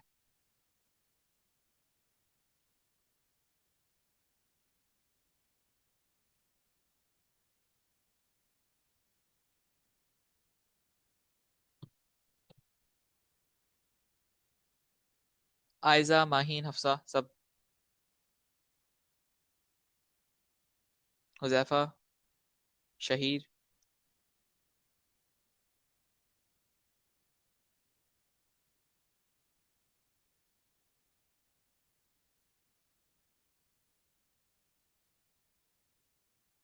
माहीन तुम भी बताओ जल्दी से।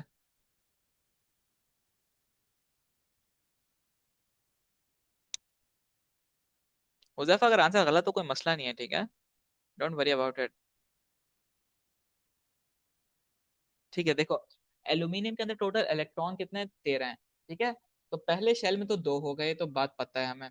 दूसरे शेल में 8 हो गए, ये कितने हो गए, 10 इलेक्ट्रॉन्स हो गए। बचे कितने, 3 इलेक्ट्रॉन बचे, तो आखिरी शेल में 3 इलेक्ट्रॉन होंगे। सिमिलरली हमारे पास सल्फर में 16 इलेक्ट्रॉन्स हैं। ठीक है, पहले शेल में 2 हो गए, दूसरे शेल में 8 हो गए, बचे कितने, 6 बचे। तो फिर हमारे 6 हो जाएंगे। ठीक है, समझ आ गई। इलेक्ट्रॉनिक कॉन्फ़िगरेशन आपको याद करने की जरूरत नहीं है, क्योंकि आपके पास पेपर वो होगा, पीरियोडिक टेबल होगा, बस आपको निकाल लाना चाहिए। ठीक है। अच्छा भाई, अभी तक हमने जो बात की, हमने बात की एक न्यूट्रल एटम की। अगर हमारे पास एक एटम हो जिस, हाँ, अक्सर हमने देखा है कि भाई ये Na plus, the hell is a plus भाई, what is a plus sir, what does it mean. हमने देखा है Cl minus, what does it mean, ये क्या चीज है भाई, ये क्या भला है। हमने देखा O पे 2 minus, these are known as ions. ठीक है, these are known as ions. हम आयंस को पढ़ना शुरू करते हैं भाई। सबसे पहले देखो, एक आयन होता क्या है। अगर हमने सब में देखा कि हर उसमें इलेक्ट्रॉन्स थे, ठीक है, हर एटम में इलेक्ट्रॉन्स है। अगर कोई भी एटम अपना इलेक्ट्रॉन लूज करता है या किसी और का इलेक्ट्रॉन गेन करता है, तो वो क्या बन गया, वो बन गया एक आयन। ठीक है, अगर मैं सबसे पहले, मुझे जरा जल्दी से बताओ, यहाँ पे आओ। अ, ये Na देखो, Na को बताओ मुझे जल्दी से, Na की इलेक्ट्रॉनिक कॉन्फ़िगरेशन क्या होगी।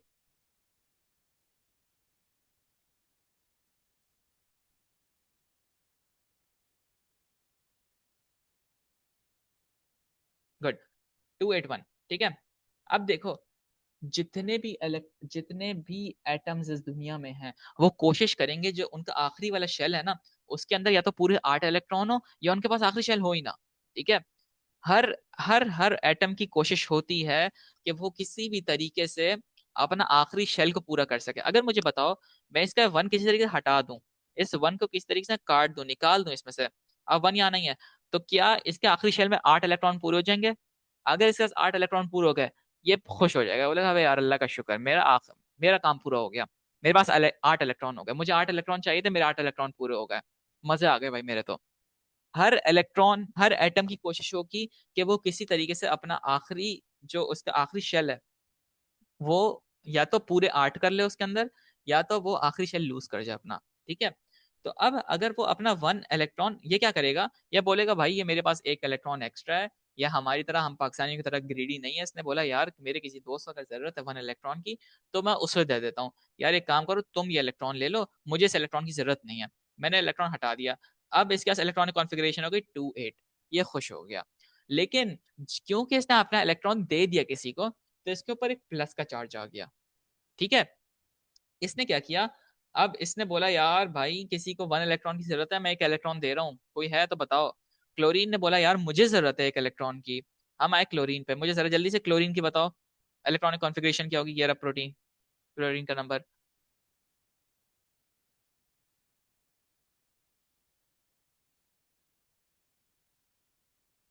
287। Very good. ठीक है, तो 2 8 और 7 इसकी इलेक्ट्रॉनिक कॉन्फ़िगरेशन है। क्या इसके पास आखिरी इलेक्ट्रॉन में पूरे 8 इलेक्ट्रॉन्स हैं क्या, आखिरी शेल में 8 इलेक्ट्रॉन्स हैं क्या इसके पास, नहीं है। इसको 1 इलेक्ट्रॉन चाहिए। इसने बोला यार Na भाई, सोडियम भाई, मुझे 1 इलेक्ट्रॉन दे दो, बड़ी मेहरबानी हो जाएगी आपकी। Na ने बोला यार मुझे तो 1 इलेक्ट्रॉन की जरूरत नहीं है, तुम एक काम करो, मेरे 1 इलेक्ट्रॉन ले लो।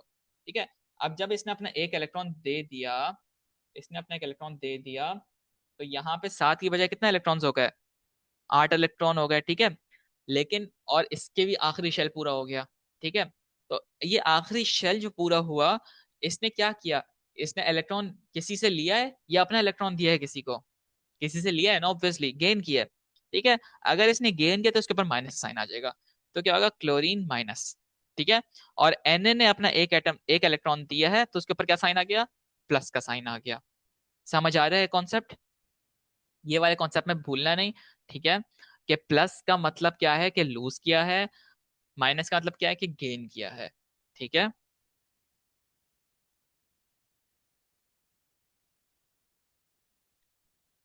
समझ आ रहा है वाला कॉन्सेप्ट, कुछ पूछना है इसमें। प्लस का मतलब क्या है कि इलेक्ट्रॉन लूज किया है, माइनस का मतलब क्या है कि इलेक्ट्रॉन गेन किया है। ठीक है, अगर मैं एग्जांपल लूं मैग्नीशियम की, Mg पे हम आते हैं 2 प्लस। ठीक है, इस 2+ का मतलब क्या है? इसका मतलब है कि इसने अपने 2 इलेक्ट्रॉन्स लूज किए हैं, ठीक है। It lost 2 electrons. यानी Mg की जरा मुझे इलेक्ट्रॉनिक कॉन्फ़िगरेशन बताओ क्या होगी।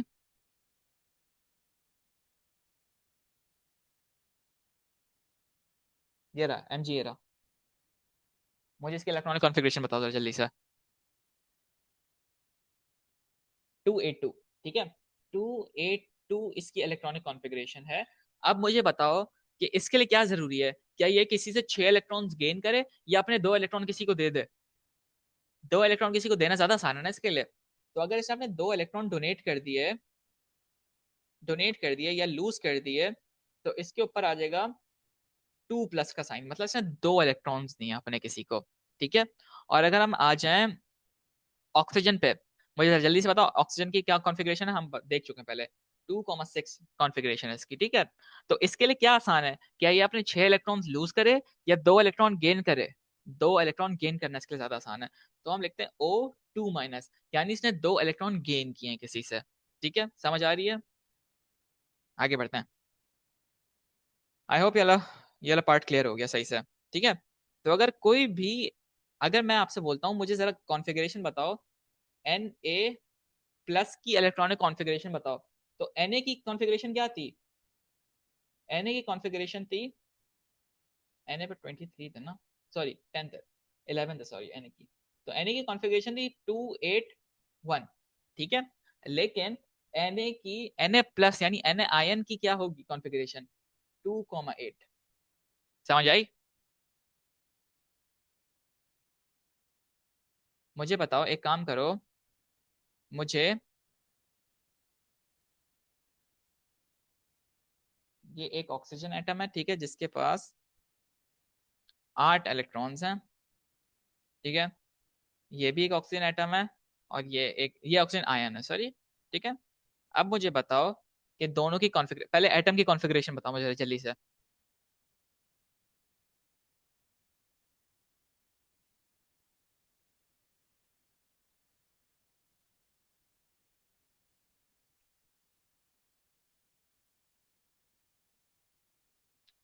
हुजैफा, शहीर, जल्दी जल्दी बताओ। गुड माहिन, आयजा, हफ्सा, जल्दी जल्दी।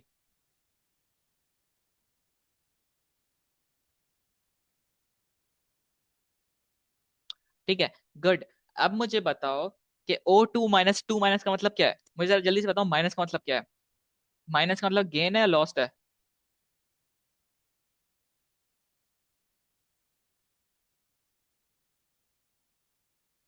गेन, ठीक है। यानी इसने, और 2- मतलब क्या है कि इसने 2 इलेक्ट्रॉन्स गेन किए हैं। तो अब बताओ, अब इसकी आयन की कॉन्फ़िगरेशन क्या होगी?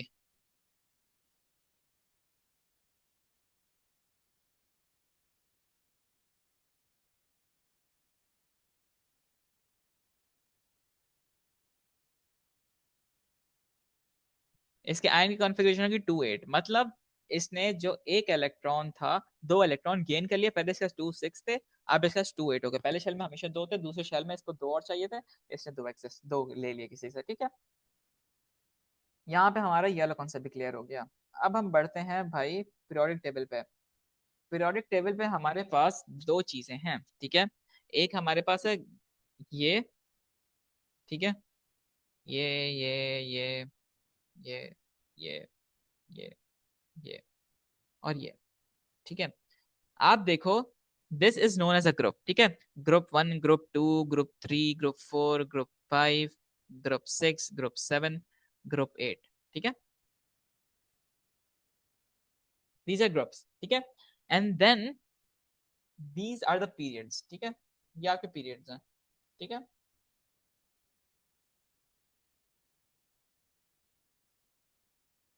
7, ठीक है। अब हमारे पास भाई ये ग्रुप नंबर और पीरियड नंबर है क्या भाई? हमें, अगर मैं आपसे बोलूं, मुझे बताओ कि एक कार्बन है, कार्बन की इलेक्ट्रॉनिक कॉन्फ़िगरेशन होती है 2,6, ठीक है। ओ सॉरी, 2,4, ठीक है। तो मुझे बताओ इसके शेल्स कितने होंगे? एक शेल होगा, 2 शेल होगा, 3 शेल होगा?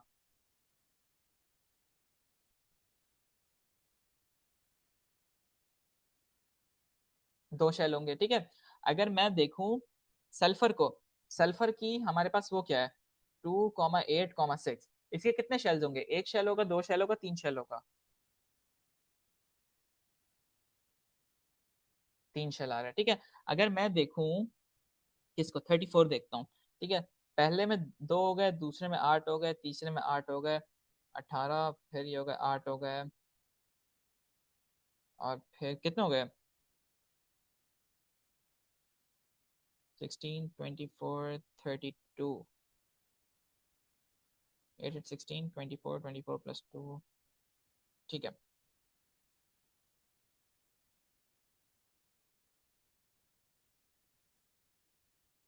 हमारे पास इसका क्या था, 34 था, ठीक है, कॉमा 8। हम सेलेनियम की बात कर रहे थे ना। अब मुझे बता इसके अंदर शेल्स कितने आ रहे हैं।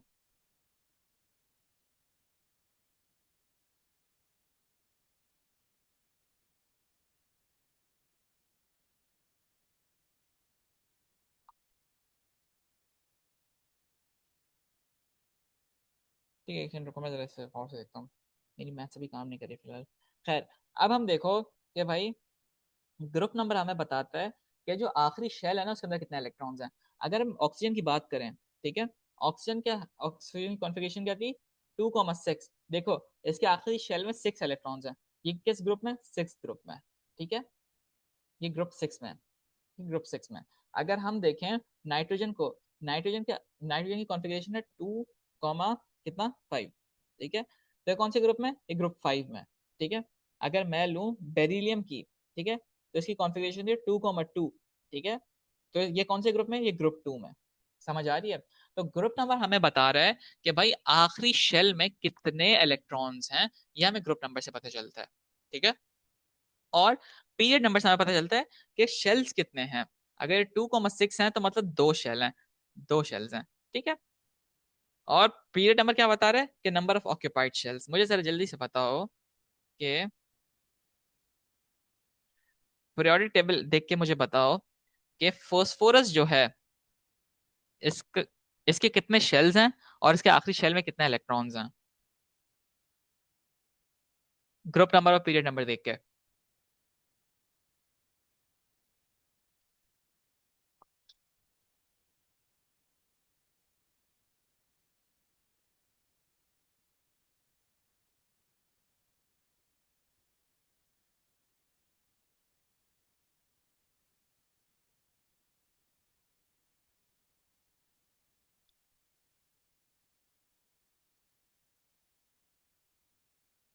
गाइस आई एम वेटिंग, जल्दी जल्दी ग्रुप नंबर और पीरियड नंबर देख के बताओ।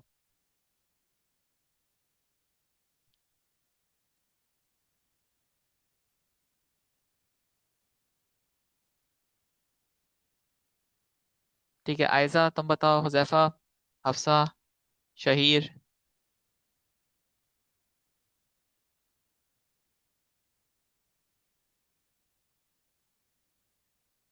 अच्छा देखो, द क्वेश्चन इज के मेरे पास ये फास्फोरस है, ठीक है, ये फास्फोरस है। इस फास्फोरस का ग्रुप नंबर देख के और इसका पीरियड नंबर देख के मुझे बताओ कि इसके आखिरी शेल में कितने इलेक्ट्रॉन्स हैं और इसके कितने शेल्स हैं, टोटल नंबर ऑफ शेल्स कितने हैं इसके।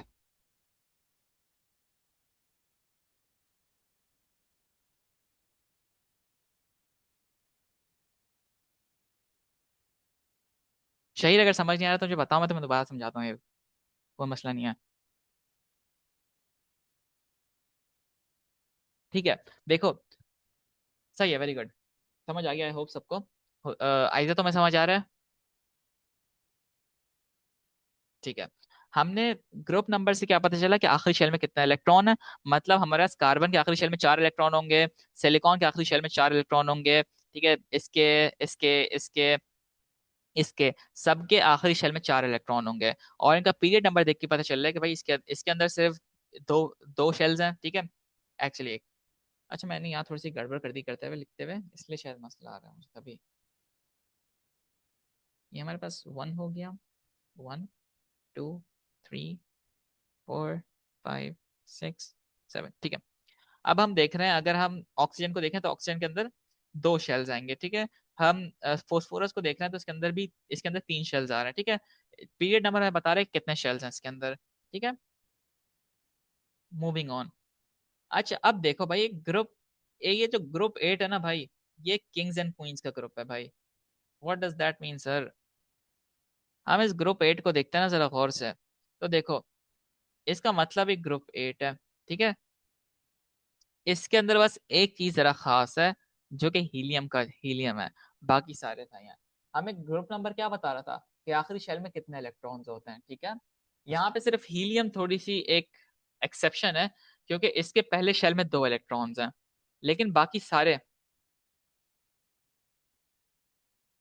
अच्छा देखो, these are known as transition elements, ठीक है।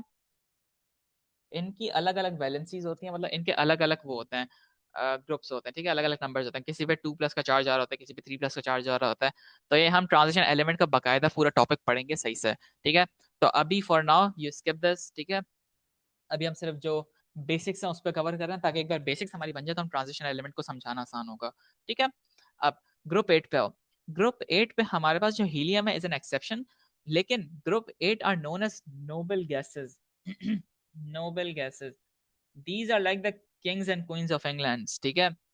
क्या सीन है भाई, इनके पास ऑलरेडी दो, इनके आखिरी शेल में, आखिरी शेल फुल है इनका, ठीक है। इनके पास 2 इलेक्ट्रॉन है, किसी के पास 8 इलेक्ट्रॉन है। तो बोलते हैं भाई जब हमारा आखिरी शेल फुल है तो हमें किसी के साथ, हम सबसे दूर रहेंगे। You all are peasants, stay away from us, हमें आपकी जरूरत नहीं है, हमारा इलेक्ट्रॉन पूरा है भाई, हमारा शेल पूरा है, हमसे दूर रहो, दूर रहो, ठीक है। They are like the high and mighty people, and they are like what the hell, get aside, आप मेरे जूते की नोक पे भी नहीं हो। और बाकी एलिमेंट्स कैसे देखते हैं, ठीक है।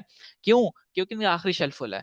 क्योंकि इनका आखिरी शेल फुल है, ये किसी और के साथ केमिकल रिएक्शन नहीं करते, ठीक है। हीलियम का आखिरी शेल फुल है, नियॉन का आखिरी शेल 2,8 फुल है, आर्गन का आखिरी शेल 2,8,8 फुल है, ठीक है। सबके आखिरी शेल में 8-8 इलेक्ट्रॉन्स पूरे हैं, या हीलियम के आखिरी शेल में दो, पहला शेल और पहले शेल में ही 2 इलेक्ट्रॉन्स पूरे हैं, ठीक है। तो दीज गैसेस, ये जितने भी हैं, ये किसी के साथ रिएक्ट नहीं करती, ठीक है। तो नोबल गैसेस बहुत ही आसान टॉपिक है हमारे पास। इनका जो आउटर शेल है कंप्लीट होता है, ठीक है। आर्गन को देख लो 2,8,8 है, ठीक है। और ये किसी के साथ रिएक्ट नहीं करती, क्यों? क्योंकि इनका आउटर शेल फुल है। अब ये बात याद रखना कि भाई हमारे पास इलेक्ट्रॉन्स रिएक्शन, जो एटम्स हैं वो रिएक्शन इसलिए करते हैं कि उनका जो रिएक्शन होता है ना, रिएक्शन के अंदर ही गेन और लॉस ऑफ इलेक्ट्रॉन होता है यूजुअली, ठीक है। ये शेयरिंग ऑफ इलेक्ट्रॉन होती है। तो रिएक्शन कितना विगरस है, रिएक्शन हो रहा है, उसमें हमेशा कोई इलेक्ट्रॉन का कोई ना कोई हाथ होता है, ठीक है। कभी इलेक्ट्रॉन कोई लूज कर रहा है, कोई गेन कर रहा है, कभी दोनों मिलकर इलेक्ट्रॉन शेयर कर रहे हैं, ठीक है। अब हमारा ये वाला टॉपिक पूरा हो गया। अब हमारे कितना टाइम बचे, 7 मिनट बचे हैं। चलो आइसोटोप्स देख लेते हैं जल्दी से। अच्छा, आइसोटोप्स क्या भाई? Isotopes, different atoms of the same element that have the same number of proton but different number of neutrons। यार ये क्या हो गया भाई? अब देखो, हमने पढ़ा कि प्रोटॉन नंबर सबका यूनिक होता है, ठीक है। अगर किसी का प्रोटॉन नंबर 3 है तो लिथियम ही होगा, कोई और एटम नहीं हो सकता। अगर किसी का प्रोटॉन नंबर 4 है तो बेरिलियम ही हो सकता है, कोई और एटम नहीं हो सकता। अगर किसी का नंबर 5 है तो बोरॉन ही हो सकता है, वो कुछ और नहीं हो सकता, ठीक है। लेकिन नंबर ऑफ न्यूट्रॉन्स फिक्स्ड नहीं है, वो थोड़ा आगे पीछे हो सकता है, ठीक है। अब देखो, हमारे पास ना क्लोरीन के, एक्चुअली कार्बन ले लेता हूं। एक होता है कार्बन 12 और एक होता है कार्बन 14, ठीक है। दोनों में प्रोटॉन नंबर 6 है, ठीक है, लेकिन इनके मासेस डिफरेंट है, ठीक है। तो क्या हुआ, अगर कार्बन 12 को हम देखते हैं तो कार्बन 12 के अंदर न्यूट्रॉन कितने होंगे? 6 - 12 करता हूँ, 6 होंगे, ठीक है। और कार्बन 14 के अंदर कितने न्यूट्रॉन्स होंगे? 8 न्यूट्रॉन्स होंगे, ठीक है। तो कोई भी एटम जिसके नंबर ऑफ प्रोटॉन सेम हो but different number of neutrons हो, वो एक दूसरे के आइसोटोप्स होते हैं, ठीक है। Different atoms of the same element that have the same number of proton but different number of neutrons. यानी एटॉमिक नंबर, प्रोटॉन नंबर तो हमेशा सेम होगा, मास नंबर थोड़ा सा मास नंबर डिफरेंट हो सकता है। हमारे पास कार्बन की एग्जांपल मैंने दिखाई कि कार्बन 12 और कार्बन 14, दोनों के अंदर मास नंबर एक का 12 एक का 14 है। प्रोटॉन नंबर दोनों का सेम है, एक का 6 है, इसका भी 6 है, इसका भी 6 है, लेकिन नंबर ऑफ न्यूट्रॉन्स इसमें 6 है और इसमें 8 है, ठीक है। आइसोटोप्स के अंदर ये बात याद रखना कि इनकी केमिकल प्रॉपर्टीज सेम है। क्यों? क्योंकि इनके नंबर ऑफ इलेक्ट्रॉन सेम है। मैंने आपको क्या बताया था अभी, कि जितने भी रिएक्शंस होते हैं हमारे पास पूरी केमिस्ट्री के अंदर, जितने भी रिएक्शंस हैं, सारे इलेक्ट्रॉन्स की बेसिस पे होते हैं। कभी इलेक्ट्रॉन एक दूसरे को डोनेट किया जा रहा है, कभी इलेक्ट्रॉन लूज किया जा रहा है, कभी गेन किया जा रहा है, कभी इलेक्ट्रॉन को शेयर किया जा रहा है। लेकिन वो नंबर ऑफ शेयरिंग जो इलेक्ट्रॉन्स या लूज लॉस ऑफ इलेक्ट्रॉन, अगर Na को देखूं मैं, सोडियम सोडियम हमेशा एक इलेक्ट्रॉन लूज कर रहा है, ठीक है। और अगर कॉपर को देखूं, कॉपर 2 इलेक्ट्रॉन गेन करता है, Cu2+ ना, तो कॉपर 2 इलेक्ट्रॉन्स गेन करता है हमेशा, ठीक है। तो अगर कॉपर 2 इलेक्ट्रॉन्स गेन कर रहा है, अगर मैं कॉपर का कार्बन 12, कॉपर कह रहा है, कार्बन कार्बन का नंबर क्या था मुझे याद नहीं, एक सेकंड देखने दो।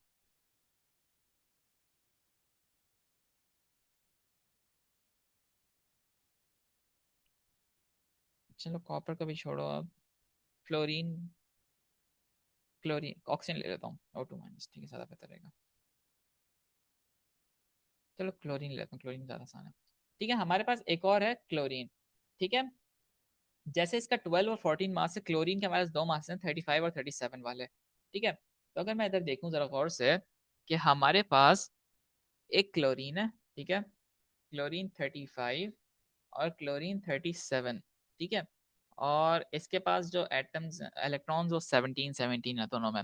तो दोनों की जो इलेक्ट्रॉनिक कॉन्फ़िगरेशन है वो एग्जैक्टली सेम होगी, मास नंबर जो भी हो, कॉन्फ़िगरेशन सेम होगी, 2,8,7, ठीक है।